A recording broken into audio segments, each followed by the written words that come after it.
Good evening, council members. Mr. Trevor, it's good to see you again after all these years. Been a while. I'm Wayne Klein from the law firm of Hodges, Dowdy & Carson in Knoxville, Tennessee. I represent the harbor. Since I have 3 minutes, I'm going to abbreviate what I'm saying. We have a problem. The harbor has a problem with Mr. Hurwitz dealing with their application for a building permit, which he required, and a temporary COO. What we're here to talk about is how we resolve the problem, not blame. How can we resolve this problem when the goalposts keep changing?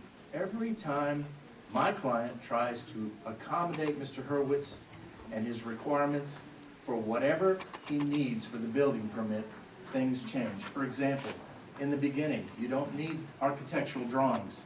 At the end, you do need architectural drawings.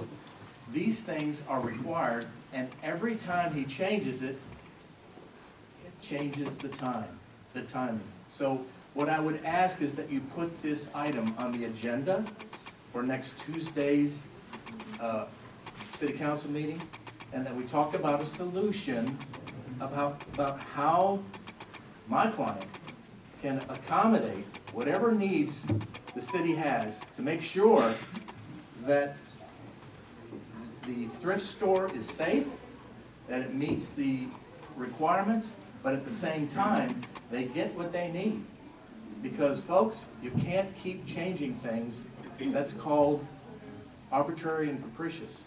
And we don't want to end up in a lawsuit over in Jacksboro. We want to solve it here, we want to solve it now, and we would like a temporary certificate of occupancy to be assigned, like Mr. Hurwitz said he would do, until we can get what appears to be a very few number of requirements left for this building permit. Now, I don't want to cast dispersions on anybody. I don't think that's appropriate in a city council meeting or in a public forum. But we've got to have cooperation. If there is an agenda here to shut my client down, it needs to be terminated, it needs to be stopped right away.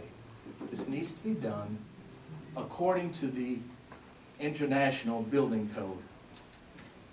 And that is the code that you all have adopted. Mr. Hurwitz has to live by and has to enforce. And if he enforces it appropriately, my client is complying to the best of their ability and will complete this building permit process within a very short period of time. You have the power, Mr. Hurwitz, to give them a temporary certificate of occupancy.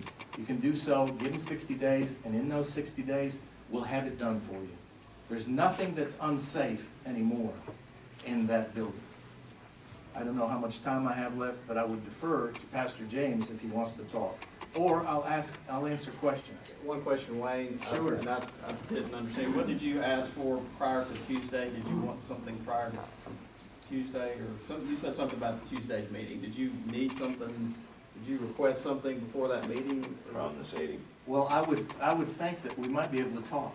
Well, you and I will talk, of Okay, course. let's talk and see where how far we can get from this point to next Tuesday. But if we can get it on the agenda, then this council can decide what's the best way to handle this.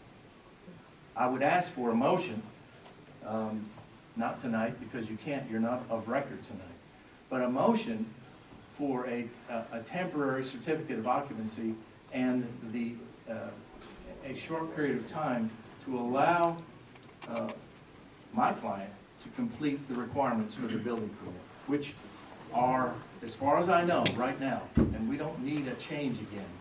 Architectural drawings, which we're working on.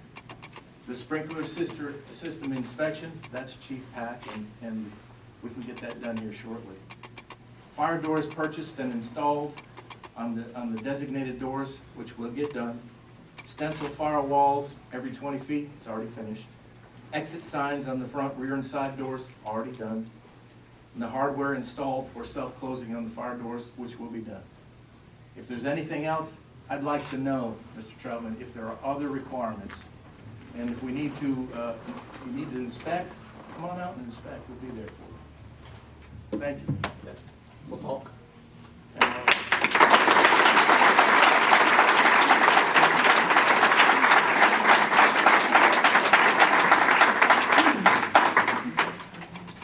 Think about this. The city of LaFollette has no reason, we don't want any business or any church closing down. And I know those words have been put out there, but we do not want any church or any business shut down. However, public safety is our priority to see happens to every one of our citizens if they're in a building, church, or whatever. That is our number one goal. Our number one goal is to not shut down anyone, because our businesses and our churches are the lifetime to a great community. City Attorney, I'm going to ask the City Attorney to give us a status on this particular thing we're talking about. You talking about status of the permit? The status of where we stand with this meeting. Well, obviously, we're dealing with the city permits, of course. Correct. And there are things that go along with that. We do have reporting requirements, and I've met with the police chief. He thinks that or the fire chief, I'm sorry, that the sprinkler system is a great concern to him anyway, and he's got responsibilities there as well. So keep in mind that he has a duty, we have a duty of reporting requirements, and he is also working with the state on that as well. So the state, keep in mind, the state may be involved in that as well. We have no control over that. So, we'll work on our part as far as the thrift store, and we'll do everything we can to work towards a solution to that. That's our promise to you. We'll do everything we can. And but the state issue, which we have to work with the state as well. We think there are some significant issues on the sprinkler system itself, on the whole building, and so it may be a state issue. I can't speak for the state, but there may be an issue there as well. Since this is in essence a different topic, may I speak for 3 minutes? Sure can. Actually, since we have not spoken to any of the council members about this matter, neither have I made any detailed public announcements about this matter. What I would like to do, and I will do most of this after the fact, but I would like to specifically address the sprinkler situation as it was mentioned in Mr. Hurwitz's interviews, both with the WLAF and the LaFollette Press. He states in the LaFollette Press article that the sprinkler system was not operable, when indeed the system, as far as anyone knows, has been operable at all times. The water has been on. There have been no leaks at any time during the 9 years that we've owned the building, and the gauges were reading. The specifics about the sprinklers are not certain because it had not been tested, neither has it been reviewed by the city in 22 years. Mr. Hurwitz stated that it was 2004 that it was last tagged. It was actually 2003, so I will correct that. In a meeting with one of Mr. Hurwitz's superiors, which is here present with us tonight, on January the 6th, he shared with myself and the facilities coordinator of our church that when he learned the duration of time since the sprinkler inspection had come to the attention, since it had come to the attention of the proper authority, he shared with us that he instructed Mr. Hurwitz that the sprinkler's recertification should take top priority. However, when we received Mr. Hurwitz's list of necessary improvements to be done from December 2nd to January 2nd, the sprinklers were deemed the least important by Mr. Hurwitz, stating that the sprinklers did not even require being addressed during the first initial 30-day certificate of occupancy. He said this in front of 4 witnesses, the mayor of the city being one of them. His in-person review and email both states that he would grant us an additional 30 days in order to address the sprinkler system at a later time once everything else had already been addressed. So since it seems to be the most important, I don't understand why it was deemed the least important in all of the correspondences that we've received. As a matter of fact, his list of improvements also follow a November 27th meeting that I had with the owner of Knox Fire, who called Mr. Hurwitz on speakerphone with me present and asked him that if he could guarantee that everything would be up to date and tagged to be showing that everything had been inspected and was properly functioning, would Mr. Hurwitz allow us to open the store as scheduled, to which he replied, no. So the sprinklers, if they are most important, we would have gladly began with that.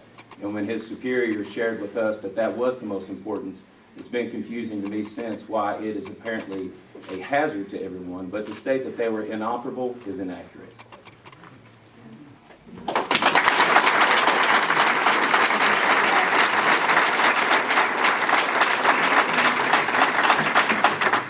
If it's Okay. about safety, where's the sprinklers in this room? Yeah.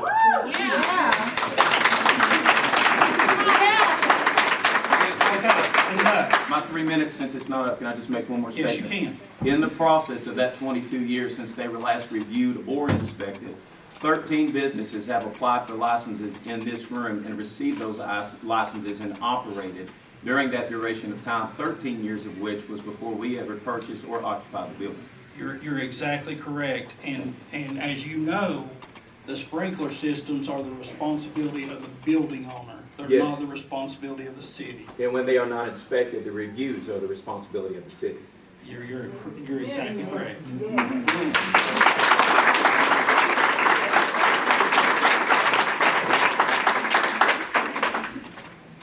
Okay, we're moving on.